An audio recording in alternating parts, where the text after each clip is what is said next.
85년 내 인생이 단 한순간에 무너지는 줄 알았습니다. 며느리가 제 앞에 두꺼운 봉투를 내밀며 말했죠. 어머님, 다음 주부터 집에 안 오셔도 돼요. 가슴이 쿵 내려앉고 눈앞이 흐려졌습니다. 내가 짐이 되었구나 그 생각뿐이었죠. 그런데 믿었던 아들까지 전화를 받지 않았습니다. 손녀마저 제 방을 정리하겠다고 말하는데 정말 다들 나를 버리려는 걸까? 비 오는 날 며느리 차에 올라탔습니다. 창밖으로 스쳐가는 풍경 속에서 나는 내 마지막 길을 떠나는 줄 알았습니다.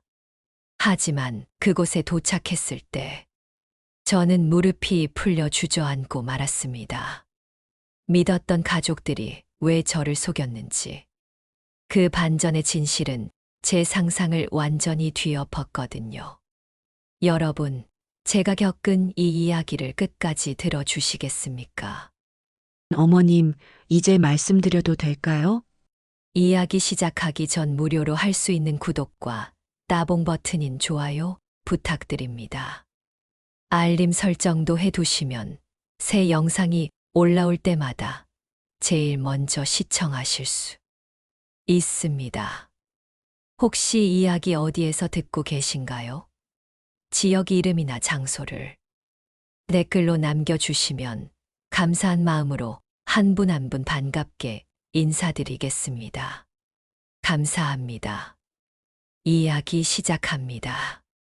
제 이름은 박은심, 올해 85입니다. 부산에서 평생 살았고 남편을 보내고 혼자 된 지도 벌써 5년이 지났습니다. 새벽마다 눈을 떠도 다시 잠을 이루지 못합니다.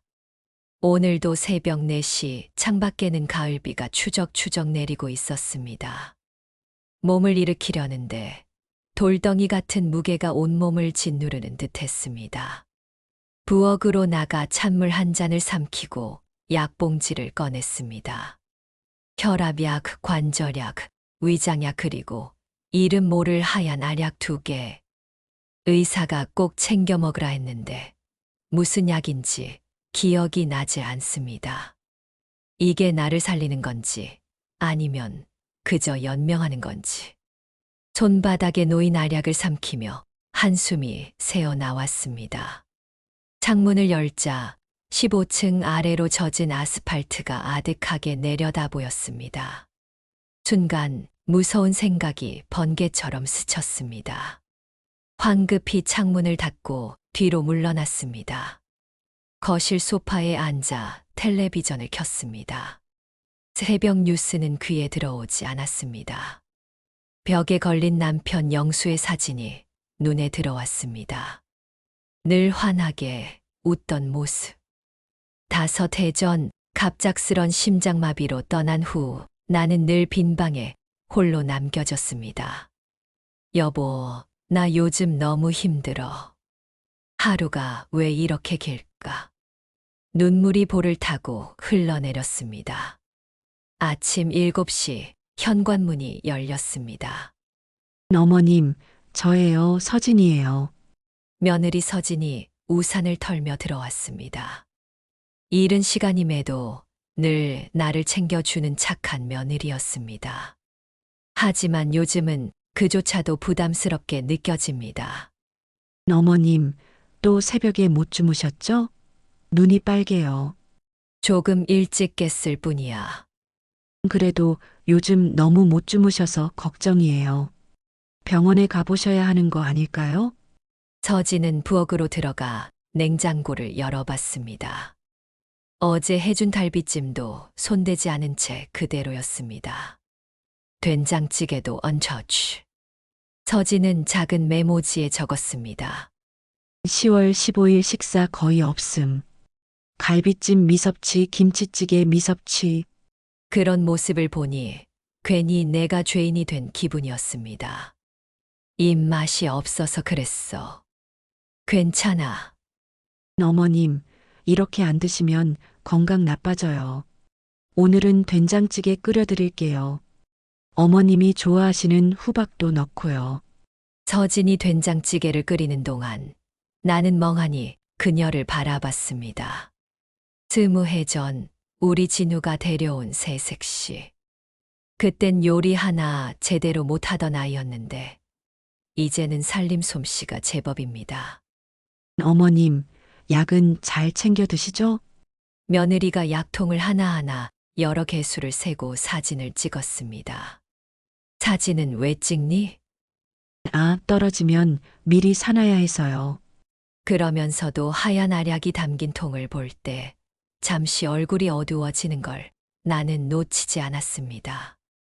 잠시 후 서진이 내 옆에 앉았습니다. 어머님, 혹시 요즘 기분은 어떠세요? 너무 우울하거나 힘들진 않으세요? 괜찮아. 나이 들면 다 그런 거지. 하지만 속으로는 아니었습니다. 하루하루가 무의미했고 아침에 눈 뜨는 게 싫었습니다. 된장찌개가 완성되어 식탁 위에 올려졌습니다. 어머님, 꼭 드세요. 제가 점심 때 다시 올게요. 그럴 필요 없어. 바쁜데. 아니에요. 요즘 어머님이 걱정돼서요. 그녀의 뒷모습에는 알 수 없는 슬픔이 비쳤습니다. 나는 뜨거운 된장찌개를 한 숟가락 더 넣었지만 아무 맛도 느껴지지 않았습니다. 마치 흙을 삼키는 듯 했습니다. 창밖 놀이터에서 들려오는 아이들의 웃음소리가 부러웠습니다. 나도 한때는 저렇게 활기찬 엄마였는데, 신혼 때 진우를 키우던 시절, 하루는 고단해도 내일은 기대되던 날들이 있었습니다. 지금은 다르지요. 남편도 없고, 아들은 바쁘고 손녀는 멀리. 나는 집안에 덩그러니 남은 그림자 같았습니다. 차라리 여보 따라갔으면 좋았을 텐데. 무서운 생각이 또 스쳤습니다. 고개를 흔들어도 자꾸만 찾아오는 그림자. 나는 거실 서랍에서 일기장을 꺼냈습니다. 떨리는 손으로 한 줄 한 줄 적어 내려갔습니다. 10월 15일. 오늘도 새벽에 깼다. 죽고 싶다는 생각이 또 들었다. 여보, 보고 싶어. 너무 외롭다. 눈물이 일기장 위에 번졌습니다. 그날 오후 현관문이 다시 열렸습니다. 어머님 계세요? 평소보다 이른 시간에 온 며느리 서진. 얼굴이 부어 있었고 눈도 붉었습니다. 서진아, 무슨 일 있니? 얼굴이 왜 그래? 아, 괜찮아요. 학교 일 때문에 조금 피곤해서요. 그녀는 억지로 웃으며 가방을 내려놓았지만 곧 울릴 휴대전화가 그녀의 표정을 무너뜨렸습니다. 문틈 사이로 들려오는 대화. 네, 맞아요. 어머님 상태가 많이 안 좋아요. 혼자 계시기엔 위험해 보여요. 네, 비용은 300만 원이요? 알겠습니다. 자료 보내주세요. 나는 가슴이 철렁했습니다. 전문 케어, 비용 그 말은 곧 요양원을 뜻하는 것 아니겠습니까? 이날 밤 나는 한숨도 못 잤습니다. 천장을 바라보며 스스로에게 물었습니다. 이제 나도 끝인가? 아무도 나를 원하지 않나? 창밖으로 가을비가 내리고 있었습니다. 그 빗소리는 마치 내 마음 같았습니다. 다음 날 오후 거실에서 뜨개질을 하고 있는데 현관문이 열렸습니다. 서진이 평소보다 더 일찍 들어왔습니다. 눈가가 여전히 부어 있었고 가방을 꼭 쥔 손마디가 하얗게 질려 있었습니다. 어머님 계세요? 응, 여기 있다. 서진은 애써 미소를 지으며 가방을 내려놓았습니다. 하지만 그 순간 휴대전화가 울리자 황급히 방으로 들어가 버렸습니다. 문은 닫지 않아 대화가 그대로 새어나왔습니다. 내 상태가 심각해요. 식사도 거의 안 하시고 약도 잘 챙겨 드시는지 모르겠어요. 네. 입소 신청서요? 알겠습니다. 심장이 덜컥 내려앉았습니다. 입소 신청서. 내 이름이 거기에 적혀 있는 건 아닐까. 잠시 후 서진이 방에서 나와 싱크대 앞에 서더니 내 약통들을 다시 하나하나 여러 개수를 세고는 작은 수첩에 적기 시작했습니다. 서진아, 왜 자꾸 사진 찍고 적는 거니? 아, 그냥 기록하려고요. 어머님 약 챙기시는 거 확인해야 하잖아요. 말은 그렇게 했지만 나는 그 눈빛에서 다른 의미를 읽을 수 있었습니다. 마치 나를 돌보기보다는 나를 대신할 무언가를 준비하는 듯한 표정이었습니다. 그날 저녁 손녀 할인이가 집에 들렀습니다. 책가방을 맨 채 환하게 웃으며 들어왔지만 곧 서진과 눈빛을 주고받는 순간 표정이 굳어졌습니다. 우리 할인이 왔구나. 네, 할머니 오늘 수업 일찍 끝났어요. 하지만 서진은 할인을 방으로 데려가더니 낮은 목소리로 말했습니다. 할머니한테는 절대 말하면 안 돼, 알았지? 네, 엄마 걱정 마세요. 나는 가슴이 철렁했습니다. 뭘 숨기고 있는 걸까? 내가 알면 안 되는 비밀이라도 있는 걸까? 두 모녀는 방에서 나올 때 아무 일 없다는 듯 웃었지만 나는 이미 알 수 있었습니다. 그 웃음이 가짜라는 것을. 밤이 되어 서진과 할인이 돌아간 후 소파에 앉아 있다가 그만두고 간 서진의 가방을 발견했습니다. 살짝 열린 틈으로 서류가 보였습니다. 망설이다가 나는 손을 뻗었습니다. 그 안에는 두툼한 종이 뭉치가 있었습니다. 표지에는 굵은 글씨로 이렇게 적혀 있었습니다. 고품격 실버타운 노인 전문 케어 센터. 빨간 펜으로 스문의 시간 관리 시스템, 치매 우울증 전문 케어, 월 비용 300만 원, 보증금 5천만 원이라는 문구에 밑줄이 그어져 있었습니다. 손이 덜덜 떨렸습니다. 이제 확신할 수 있었습니다. 나를 그곳에 보내려는 거구나. 그 순간 현관문이 열리며 서진이 황급히 들어왔습니다. 어머님, 제 가방 못 보셨어요? 저기 있더라. 나는 아무 일도 모른 척 가방을 가리켰습니다. 서진은 안을 확인하고는 안도하는 듯한 표정을 지었습니다. 어머님, 내일 또 뵐게요. 그녀가 나가고 나자 나는 그대로 주저앉아 버렸습니다. 그래, 이제 확실하구나. 나를 버리려는 거야. 그날 밤 나는 일기장을 꺼내 떨리는 손으로 글을 썼습니다. 10월 16일. 오늘 확실히 알았다. 서진이가 나를 요양원에 보내려 한다. 나는 이제 짐이구나. 여보, 이제 정말 당신 곁으로 가고 싶다. 창밖에는 여전히 가을비가 내리고 있었습니다. 그 빗소리가 내 마음을 더 깊은 어둠으로 끌어내렸습니다. 다음 날 오후, 나는 오래된 사진 앨범을 꺼냈습니다.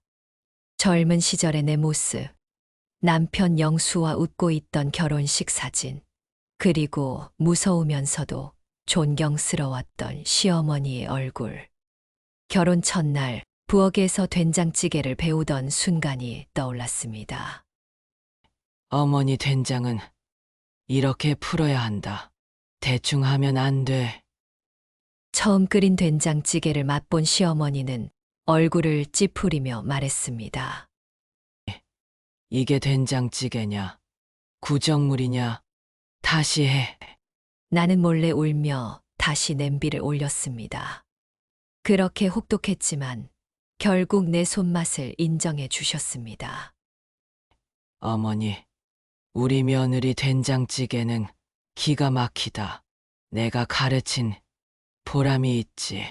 그 추억이 떠오르니 가슴이 먹먹했습니다.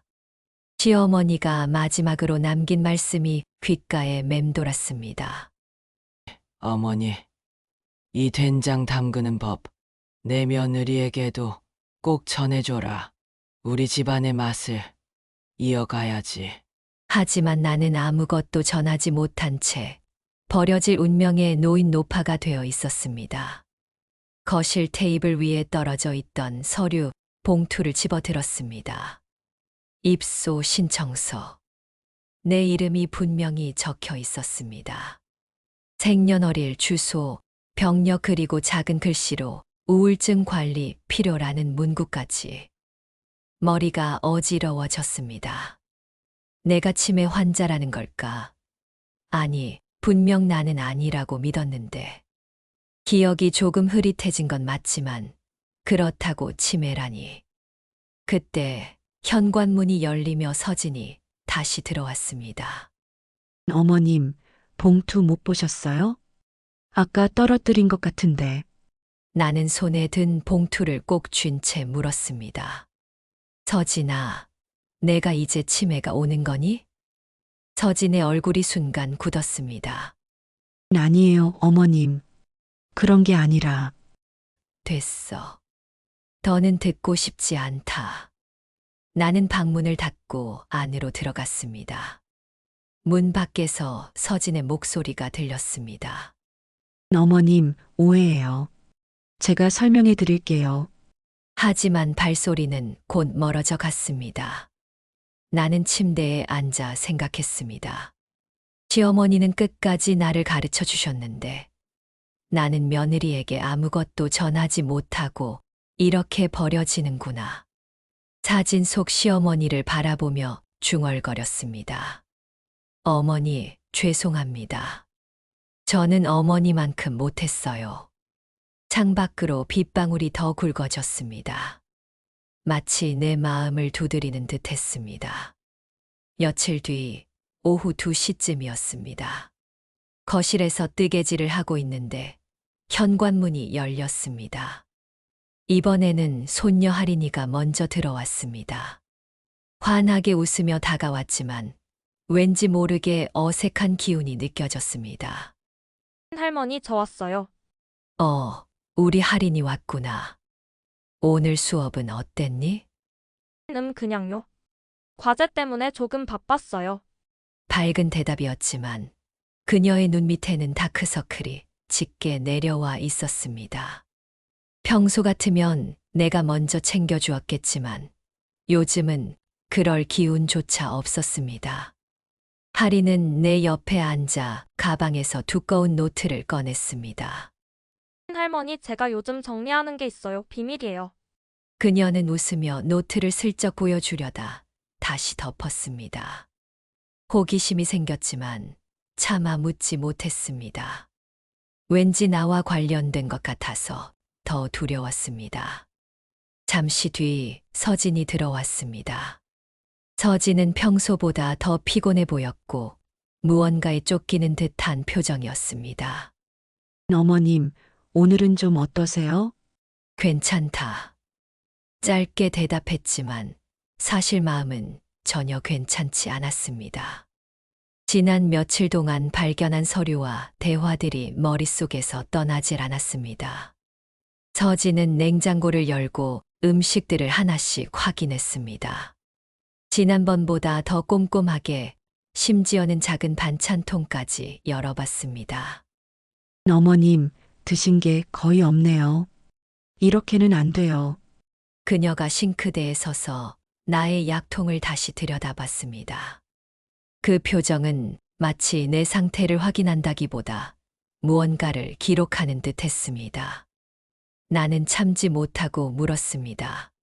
서진아, 너 요즘 왜 그러니? 나를 감시하는 거니? 서진은 눈을 크게 떴다가 억지 미소를 지었습니다. 어머님, 감시라니요. 다 어머님 건강 때문이에요. 하지만 그 미소는 금세 사라지고 말았습니다.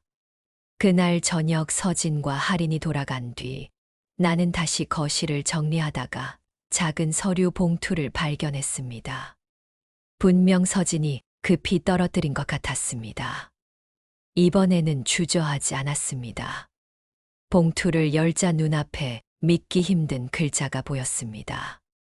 입소 신청서 피보호자 박은심. 내 이름, 내 생년월일, 내 주소. 모두 정확히 적혀 있었습니다. 그리고 전문 케어 필요, 우울증 관리라는 문구. 손이 떨려 봉투를 떨어뜨렸습니다. 역시 나를 보내려는 거였구나. 그날 밤 나는 한숨도 잘 수 없었습니다. 천장을 보며 중얼거렸습니다. 여보, 나 이제 정말 끝인가 봐. 아무도 날 원하지 않아. 짐덩이 취급받는구나. 눈물이 베개를 적셨습니다. 며칠 뒤 옆집 김옥분 할머니가 찾아왔습니다. 90이 넘은 연세에도 정정한 분이셨습니다. 은심아, 며칠째 얼굴이 안 보여서 걱정돼 왔지. 왜 이렇게 얼굴이 안 좋아? 나는 순간 눈물이 터졌습니다. 언니, 나 다음 주에 집 떠나야 해. 뭐라고? 어디로? 요양원으로. 며느리가 그러래. 옥분 언니는 내 손을 꼭 잡아주며 눈물을 글썽였습니다. 아이고, 은심아. 내가 뭘 잘못했니? 세월이 이렇게 흘렀어도 마음은 젊은데 참 억울하다. 그날 이후 나는 하나둘 짐을 챙기기 시작했습니다. 남편 영수의 사진, 시어머니께서 물려주신 녹그릇, 50년 된 밥그릇 모두 낡고 오래되었지만 내 인생의 흔적들이었습니다. 작은 보다리에 싸면서 눈물이 뚝뚝 떨어졌습니다. 여보, 나 이제 떠나야 하나 봐. 미안해. 당신이랑 함께한 추억들을 다 두고 간다니. 며느리 서진은 점점 더 자주 찾아왔습니다. 어머님, 짐은 간단히 챙기세요. 그곳엔 다 있어요. 나는 그 말을 듣고 가슴이 철렁했습니다. 그곳이라는 단어가 그렇게 차갑게 느껴질 수 있을까요? 내 추억도, 내 남편도 그곳에 있니? 서진은 잠시 말을 잊지 못했습니다. 눈가가 붉어지더니 고개를 숙였습니다. 며칠 뒤 새벽녘. 창밖에는 빗방울이 떨어지고 있었습니다. 나는 잠에서 깨어 일어나 다시 일기장을 펼쳤습니다. 10월 17일. 이제 확실하다. 며느리와 아들, 손녀까지 다 알고 있었다. 나를 요양원에 보내려는 거다. 여보, 나 이제 어떻게 해야 할까? 글씨가 눈물로 번져 버렸습니다. 그리고 바로 그날 오후 나는 또 다른 충격을 겪게 되었습니다. 현관문이 열리더니 서진이 들어왔습니다. 오늘따라 검은 정장을 차려입고 있었습니다. 표정은 단단히 굳어 있었고 손에는 두꺼운 서류, 봉투가 들려 있었습니다. 그녀가 조용히 내 앞에 앉아 말했습니다. 어머님, 드릴 말씀이 있어요. 나는 이미 마음속으로 예감하고 있었습니다. 뭐냐, 그 말이. 서진은 잠시 침묵하다가 결국 내 눈을 똑바로 바라보며 말했습니다. 어머님, 다음 주부터 이 집에 안 오셔도 돼요. 손에서 찻잔이 미끄러질 뻔했습니다. 예상했던 말이었지만 막상 듣고 나니 가슴이 찢어지는 듯 했습니다. 뭐라고? 내가 잘못 들었나? 이제 혼자 계시면 위험해요. 어머님을 위해 준비한 곳이 있어요. 모든 절차는 다 끝냈습니다. 테이블 위에 올려진 봉투에는 위임장, 동의서, 입소 신청서라는 글자가 보였습니다. 나는 멍하니 그 글자를 바라보다가 속으로 중얼거렸습니다. 그래, 이제 진짜구나. 나는 버려지는구나. 서진의 입에서 나온 말은 내 마음을 산산조각 냈습니다. 다음 주부터 이 집에 안 오셔도 된다. 그 말은 곧 내가 더는 이곳의 주인이 아니라는 뜻이었습니다. 그런데 바로 그때 현관문이 열렸습니다. 할머니, 저 왔어요. 할인이가 대학 가방을 메고 환하게 웃으며 들어왔습니다. 그 순간만큼은 안도의 숨이 나왔습니다. 하지만 내 곁에 다가온 할인의 말은 또 다른 충격이었습니다. 할머니, 제가 할머니 방 정리 도와드릴게요. 물건들은 제가 잘 챙겨드릴 테니까요. 나는 할인의 얼굴을 바라보았습니다. 천진난만한 미소 속에 숨은 거짓이 보였습니다. 너도 알고 있었구나. 할인은 순간 눈빛을 피했습니다. 할머니, 좋은 곳이에요. 정말이에요. 하지만 내 귀에는 그 말이 위로가 아닌 선고처럼 들렸습니다. 나는 떨리는 손으로 휴대전화를 꺼냈습니다. 마지막 기대는 아들이었습니다. 진우에게 전화를 걸었지만 3번의 신호음 끝에 오지 않는 목소리 대신 짧은 문자가 도착했습니다. 엄마 미안, 회의 중이야. 다음 달에 들어가서 설명할게. 서진이 말 잘 들어. 그 순간 눈물이 쏟아졌습니다. 아들마저 알고 있었던 겁니다. 모두가 날 속였구나. 서진이 다가와 손을 잡으려 했지만 나는 힘껏 뿌리쳤습니다. 만지지 마. 다 필요 없어. 일주일 뒤에 데리러 오면 되잖아. 나는 비틀거리며 방으로 들어갔습니다. 방문을 쾅 닫으며 속으로 외쳤습니다. 여보, 나 이제 정말 혼자가 되었어. 밖에서는 서진과 할인의 대화가 작게 들렸습니다. 엄마, 할머니가 너무 충격을 받으신 것 같아. 어쩔 수 없어. 이게 최선이야, 할인아. 우리가 할 수 있는 건 이것뿐이야. 두 사람의 울먹이는 목소리조차 내겐 거짓말처럼 들렸습니다. 그날 밤 나는 일기장을 꺼냈습니다. 떨리는 손으로 글을 썼습니다. 10월 18일. 오늘 며느리와 손녀가 나를 버리기로 결정했다. 아들마저도 알고 있었다. 나는 이제 완전히 필요 없는 존재다. 글씨가 눈물로 번져 버렸습니다. 그날 이후 일주일은 내 생애 가장 긴 시간이었습니다. 첫째 날, 침대에서 일어나지도 못했습니다. 온몸이 납덩이처럼 무거웠습니다. 서진이 문 앞에서 말했습니다. 어머님, 아침 드세요. 필요 없어. 굶으시면 안 돼요. 내가 굶든 말든 무슨 상관이야. 어차피 버릴 사람인데. 서진의 한숨 소리가 문 너머로 들려왔습니다. 둘째 날, 나는 거실에 나와 집안을 둘러봤습니다. 50년의 세월이 스며 있는 가구들, 장식장 안에 결혼 기념일마다 모은 기념품들, 그 모든 것이 곧 남의 손에 넘어간다는 생각에 눈물이 났습니다. 여보, 이것들도 다 두고 가야 하나 봐. 혼잣말이 텅 빈 집안에 메아리 쳤습니다. 셋째 날 오후, 옆집에 사는 옥분 언니가 찾아왔습니다. 은심아, 얼굴이 왜 그래? 어디 아픈 거니? 나는 결국 울음을 터뜨리며 말했습니다. 언니, 나 다음 주에 요양원에 가야 한대. 뭐라고? 멀쩡한 사람이 왜? 언니는 내 손을 꼭 잡고 함께 울어주었습니다. 오랜 이웃의 따뜻한 손길이 그나마 위로가 되었습니다. 넷째 날, 나는 짐을 싸기 시작했습니다. 남편 영수의 사진, 시어머니께 물려받은 그릇, 내가 직접 담근 된장독 하나하나 신문지에 싸넣으며 마음이 무너져 내렸습니다.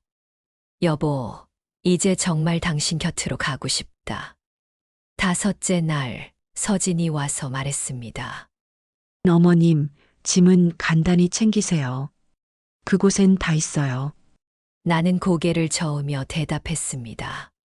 그곳엔 내 추억도 있니? 내 남편도 있니? 서진은 아무 말도 하지 못했습니다. 눈가만 붉어져 있었습니다. 여섯째 날, 나는 남편 영수의 사진을 들고 거실에 앉았습니다. 사진 속 웃는 얼굴을 보며 지난 세월을 떠올렸습니다. 여보, 우리 처음 만났을 때 기억나? 시장에서 우연히 부딪혔을 때, 그때 당신이 아가씨 다치지 않았어요? 하고 묻던 목소리가 아직도 귀에 생생해. 그런데 이제 나는 혼자 요양원에 가야 해. 눈물이 사진 위로 떨어졌습니다. 7째 날, 나는 마지막으로 장조림을 만들었습니다. 시어머니께 배운 비법 그대로 간장과 설탕, 마늘을 넣어 푹 끓였습니다. 옆에 메모를 남겼습니다. 서진아, 그동안 고마웠다. 내가 좋아하는 장조림이야. 맛있게 먹어라. 눈물이 메모 위로 떨어졌습니다. 드디어 떠나는 날, 나는 작은 보다리 하나를 들고 현관 앞에 섰습니다. 85년 인생이 고작 이 작은 보따리 하나로 정리되다니 허망한 마음에 눈물이 솟았습니다. 경비 아저씨가 로비에서 올라와 물었습니다. 할머니, 이른 아침에 어디 가세요? 멀리 좀 가요. 경비 아저씨는 의아한 눈빛을 보냈습니다. 비도 오는데 조심히 다녀오세요. 그 따뜻한 말이 오히려 가슴을 아프게 했습니다. 그날 아침 빗방울이 창문을 두드렸습니다. 나는 한숨도 자지 못한 채 작은 보따리를 들고 현관 앞에 서 있었습니다. 85년 내 인생이 이 보따리 안에 담겨 있다는 사실이 너무 서글펐습니다. 9시 정각 서진의 검은색 승용차가 아파트 앞에 들어섰습니다. 빗속에서 우산을 든 서진이 다가왔습니다. 그녀는 평소와 달리 화려한 빨간 재킷을 입고 있었습니다. 그래, 가자. 나는 짧게 말하고 따라 나섰습니다. 우산 아래로 떨어지는 빗방울이 내 얼굴을 스쳤습니다. 아파트를 마지막으로 돌아봤습니다. 50년의 세월이 담긴 곳, 남편과의 추억이 남아있는 곳이 비에 젖어 있었습니다. 차에 올라타자 따뜻한 히터 바람이 얼굴을 스쳤습니다. 하지만 내 마음은 얼음장 같았습니다. 서진은 운전석에 앉아 시동을 걸었습니다. 라디오에서는 오래된 가요가 흘러나왔습니다. 당신은 모르실 거야, 얼마나 사랑하는지. 남편과 함께 자주 들었던 노래였습니다. 나는 고개를 돌려 창밖을 바라봤습니다. 눈물이 왈칵 쏟아졌습니다. 서진이 라디오를 껐습니다. 차 안은 빗소리와 와이퍼 소리만 가득했습니다. 20분쯤 달렸을까요? 차는 서울 외곽으로 향하고 있었습니다. 내비게이션에는 목적지까지 1시간이 남았다고 표시되어 있었습니다. 나는 조심스럽게 물었습니다. 어디로 가는 거니? 곧 도착해요, 어머님. 대답은 짧고 단호했습니다. 그녀의 눈빛에는 뭔가 복잡한 감정이 스쳐갔습니다. 40분쯤 달렸을 때였습니다. 빗줄기 사이로 커다란 건물이 보였습니다. 실버 케어 센터라는 간판이 선명했습니다. 가슴이 쿵 내려앉았습니다. 숨이 막혔습니다. 저기구나. 내 손이 떨렸습니다. 하지만 차는 그 건물을 지나쳐 더 달렸습니다. 아니에요. 조금 더 가야 해요. 서진의 목소리는 떨리고 있었습니다. 나는 이상한 예감이 들었습니다. 10분쯤 더 달리자 눈에 익은 풍경이 보였습니다. 길 양옆으로 노란 은행잎이 가득 떨어져 있었습니다. 오래된 은행나무들, 그리고 작은 골목들 50년 전 신혼살림을 차렸던 동네였습니다. 여기는 우리 옛날 동네잖아? 나는 놀라서 앞으로 몸을 기울였습니다.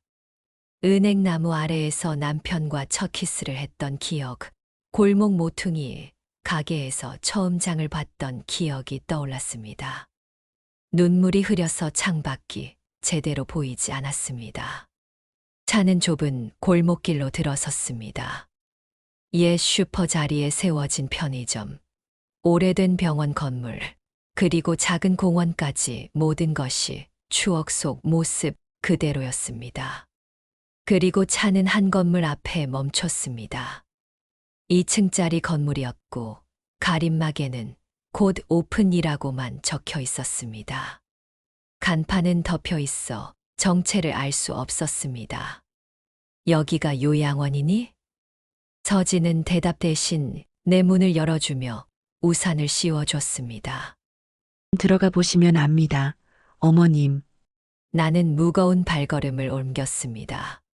건물 안은 요양원처럼 차갑지 않았습니다. 현관에는 신발장이 있었고 새 실내화가 놓여 있었습니다. 내 발 크기에 딱 맞는 분홍색 실내화였습니다. 이게 뭐니? 어머님을 위해 준비한 거예요. 복도를 따라 들어가자 벽에는 흑백 사진들이 걸려 있었습니다. 나는 발걸음을 멈추고 사진을 바라봤습니다. 놀랍게도 모두 내가 살던 옛 동네 사람들의 모습이었습니다. 젊은 시절의 이웃들, 시장 풍경, 골목길 아이들. 가슴이 먹먹해졌습니다. 마치 과거 속으로 걸어 들어온 기분이었습니다. 이건 대체 뭐야? 서진은 조용히 미소 지었습니다. 서진, 어머님, 조금만 더 가보세요. 그때 복도 끝 문이 열리며 익숙한 얼굴이 나타났습니다. 손녀 할인이었습니다. 할머니, 할인은 환하게 웃으며 달려와 나를 안았습니다. 그 따뜻한 포옹에 눈물이 났습니다. 하지만 여전히 의문은 풀리지 않았습니다. 할인아, 여기가 대체 뭐니? 왜 나를 이곳으로 데려온 거야? 할인은 말 대신 내 손을 꼭 잡아주었습니다. 복도 끝에 큰 문이 열렸습니다. 그 순간 내 숨이 멎을 것 같았습니다. 넓은 공간 가득 벽에는 수십 장의 사진이 걸려 있었습니다. 젊은 시절 나의 모습, 결혼식 사진, 남편과 함께 찍은 가족 사진, 그리고 내가 부엌에서 요리하는 모습들까지. 선반 위에는 내가 아끼던 그릇들이 놓여 있었습니다. 시어머니께 물려받은 녹그릇, 신혼 때 남편과 함께 산 국자 50년 된 밥그릇까지. 나는 주저앉을 뻔했습니다. 이게 다 뭐야? 왜 내 사진과 내 물건들이 여기에 있는 거니? 서진이 조심스럽게 다가와 말했습니다. 어머님, 이제 진실을 아셔야 해요. 나는 그녀의 눈빛에서 슬픔과 간절함을 동시에 보았습니다. 가슴이 세차게 뛰었습니다. 대체 무슨 진실을 말하려는 거냐? 서진의 말이 끝나기도 전에 아래층에서 웅성거리는 소리가 들려왔습니다. 여러 명의 발걸음이 계단을 올라오는 소리가 점점 가까워졌습니다. 나는 숨을 죽였습니다. 요양원 직원들이 드디어 나타난 건가 싶었습니다. 그러나 문이 열리자마자 나는 얼어붙고 말았습니다. 문 앞에 서 있던 건 다름 아닌 옛 이웃들이었습니다. 은심아, 정말 오랜만이구나. 90을 바라보는 옥분 언니가 두 팔을 벌려 나를 안아주었습니다. 옥분 언니? 눈물이 왈칵 솟았습니다. 50년 만에 보는 얼굴이었습니다. 그 뒤로도 반가운 얼굴들이 줄줄이 나타났습니다. 경희, 미정, 그리고 그 시절 골목에서 함께 웃고 울던 이웃들이 하나둘 들어왔습니다. 은심아, 우리가 얼마나 보고 싶었는지 몰라. 내 요리 그립더라. 예전처럼 된장찌개 또 끓여줄 거지? 나는 어리둥절했습니다. 이 모든 게 도대체 무슨 일인지 이해할 수 없었습니다. 요양원에 온 줄 알았는데 이웃들이 날 기다리고 있다니 머릿속이 혼란스러웠습니다. 너희들 여길 어떻게? 이웃들은 서로 웃으며 말했습니다. 서진이가 우리한테 다 연락했어. 내가 힘들어한다는 얘기 듣고 우리가 가만히 있을 수 있겠니? 나는 서진을 바라봤습니다. 며느리의 눈가가 촉촉하게 젖어 있었습니다. 그 순간 벽에 걸린 현수막이 펼쳐졌습니다. 굵은 글씨가 선명하게 눈에 들어왔습니다. 은심의 추억 부어. 나는 그대로 굳어버렸습니다. 이게 뭐야? 내 이름이 왜 여기 있는 거야? 서진이 조심스럽게 다가와 무릎을 꿇고 제 손을 잡았습니다. 어머님 사실은 1년 동안 준비했습니다. 어머님의 손맛을 세상에 알리고 싶었어요. 나는 서진의 말을 믿기 어려웠습니다. 지금껏 내가 본 건 요양원 신청서와 위임장이었는데 이게 다 무슨 모순된 이야기인지 혼란스러웠습니다. 그때 할인이 가방에서 두꺼운 책을 꺼냈습니다. 표지에는 크게 적혀 있었습니다. 할머니의 요리 비법. 할머니, 제가 정리했어요. 김치찌개, 갈비찜, 장조림. 할머니가 해주신 요리 다 기록했어요. 책장을 넘기니 내가 만든 음식 사진들과 조리법이 빼곡히 적혀 있었습니다. 순간 며칠 전 서진이 약통을 확인하며 사진을 찍던 모습. 내 밥그릇과 국자를 찍던 모습이 떠올랐습니다. 그게 다 나를 기록하기 위함이었구나. 하지만 아직 의문은 풀리지 않았습니다. 그럼 왜 나를 속였니? 왜 요양원에 가는 것처럼 했어? 모두가 조용해졌습니다. 그때 계단을 올라오는 또 다른 발소리가 들렸습니다. 문이 열리고 낯익은 얼굴이 들어왔습니다. 그는 양복 차림의 중년 남성이었습니다. 눈빛이 차분하면서도 따뜻했습니다. 안녕하세요. 박은심 어르신. 저는 도현이라고 합니다. 6개월 전 어르신을 진단했던 의사입니다. 나는 놀라서 물었습니다. 의사요? 내가 언제? 도현 원장은 서류 봉투를 내밀었습니다. 병원 로고가 찍힌 봉투였습니다. 6개월 전 어르신의 우울증 검진 결과입니다. 나는 떨리는 손으로 봉투를 열었습니다. 눈에 들어온 글자들이 내 가슴을 내려쳤습니다. 중등도 우울증, 자해 위험 단계. 숨이 막혔습니다. 나는 그만 바닥에 주저앉았습니다. 이게 무슨... 의사가 조용히 고개를 끄덕였습니다. 어르신 매일 새벽마다 창밖을 보셨죠? 일기장에 죽고 싶다는 글을 쓰셨죠. 혼자 두면 위험한 상태였습니다. 나는 얼어붙은 채로 서진과 할인을 번갈아 바라봤습니다. 서진은 눈물을 흘리며 고백했습니다. 어머님, 제가 어머님 일기장을 본 적 있어요. 죄송합니다. 하지만 너무 무서웠어요. 어머님이 정말 우리 곁을 떠나실까봐.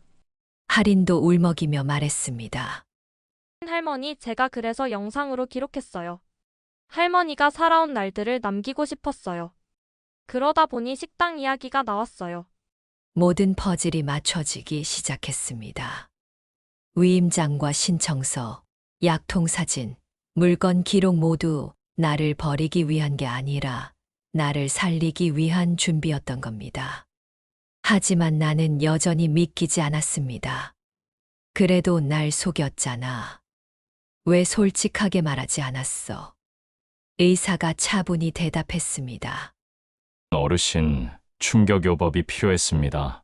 버려진다는 극한의 두려움이 오히려 살고 싶다는 마음을 불러일으킬 수 있었으니까요. 잔인하지만 어르신을 지키기 위한 방법이었습니다. 나는 주위를 둘러봤습니다. 내 사진들, 내 물건들, 그리고 눈물을 닦고 있는 가족과 이웃들 모두가 나를 위해 움직였던 겁니다. 그제야 마음속 깊은 곳에서 따뜻한 무언가가 올라왔습니다. 정말 나를 살리려고?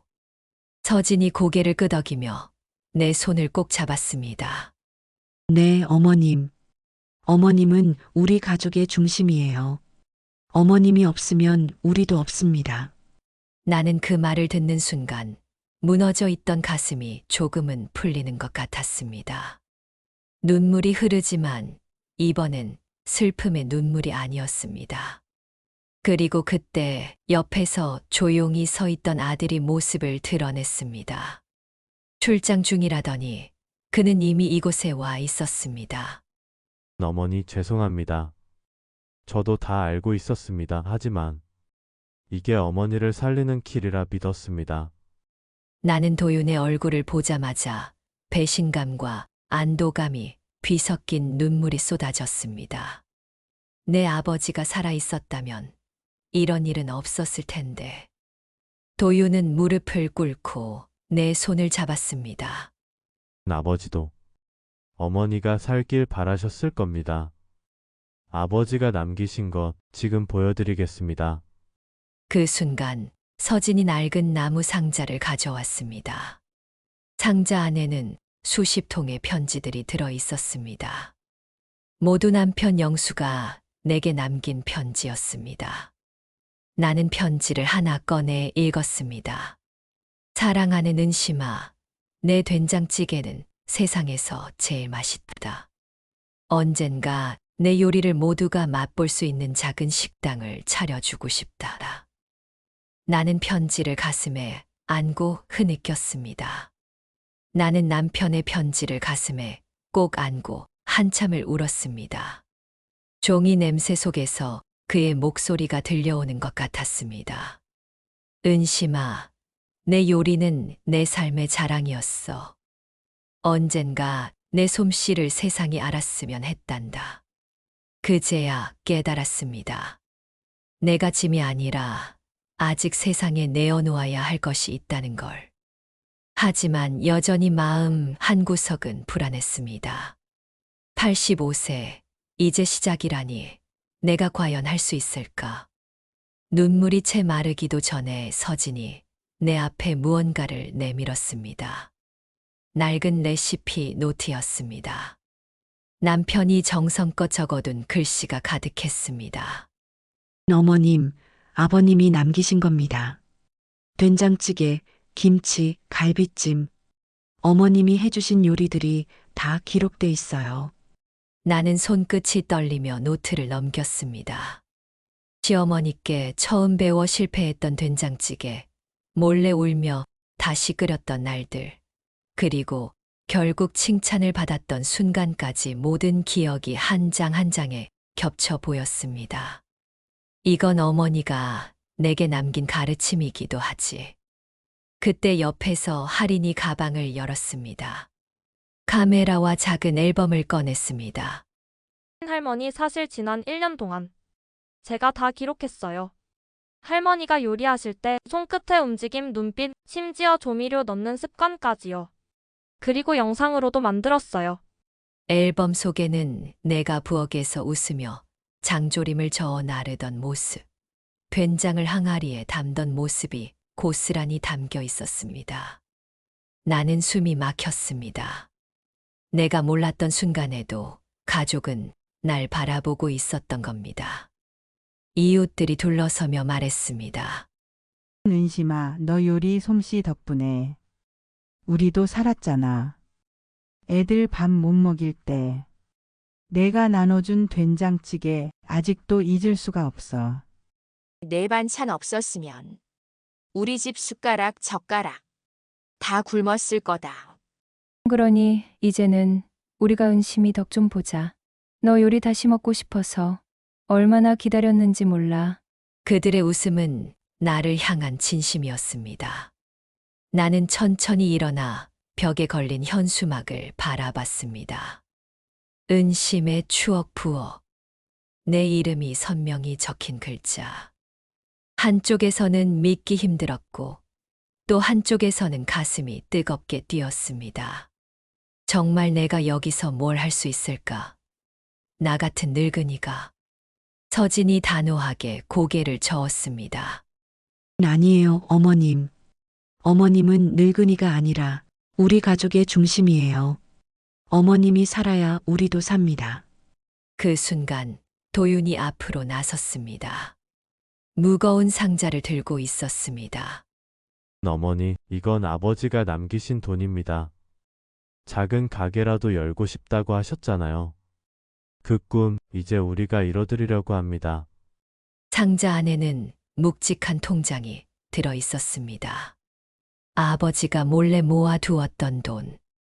나는 손으로 입을 가리며 눈물이 쏟아졌습니다. 여보, 당신이 이 모든 걸 준비했구나. 시간이 흘러 저녁이 되자 사람들은 하나둘 돌아갔습니다. 남은 건 가족뿐이었습니다. 2층 작은 거실에 모여 앉아 우리는 늦은 시간까지 대화를 나눴습니다. 할머니, 내일부터 메뉴판 만들어야 해요. 손님들이 많이 올 거예요. 나는 멍하니 그녀를 바라보다가 웃음이 났습니다. 한때는 죽고 싶다는 생각만 했는데 이제는 내일을 준비한다니. 밤이 깊어 모두 잠든 후 나는 혼자 창가에 앉았습니다. 빗방울이 그치고 달빛이 은은히 골목을 비추고 있었습니다. 50년 전 남편과 손을 잡고 걸었던 길이 그대로 보였습니다. 여보, 이제 알겠어. 날 버리려던 게 아니었구나. 날 다시 살리려던 거였어. 내 마음이 조금씩 가벼워졌습니다. 하지만 동시에 두려움도 있었습니다. 정말 내가 해낼 수 있을까? 사람들이 내 음식을 다시 맛있게 먹어줄까? 그때 문을 두드리는 소리가 들렸습니다. 서진이 조심스럽게 들어왔습니다. 어머님, 아직 안 주무셨어요? 잠이 안 와. 생각이 많아서. 서진이 내 옆에 앉았습니다. 달빛에 비친 그녀의 얼굴은 지쳐 보였습니다. 저도 무서웠어요. 어머님이 저를 미워하실까봐, 끝내 오해만 하고 떠나실까봐 하지만, 이제는 말씀드릴 수 있어서 다행이에요. 나는 그녀의 손을 꼭 잡았습니다. 서진아, 내가 날 살렸구나. 어머니한테 못 배운 걸 이제 너한테 가르쳐 주마. 된장 담그는 법, 김치 담그는 법, 내가 이어가야 해.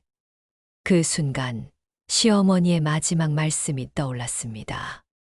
내 손맛은 내 것보다 못하다.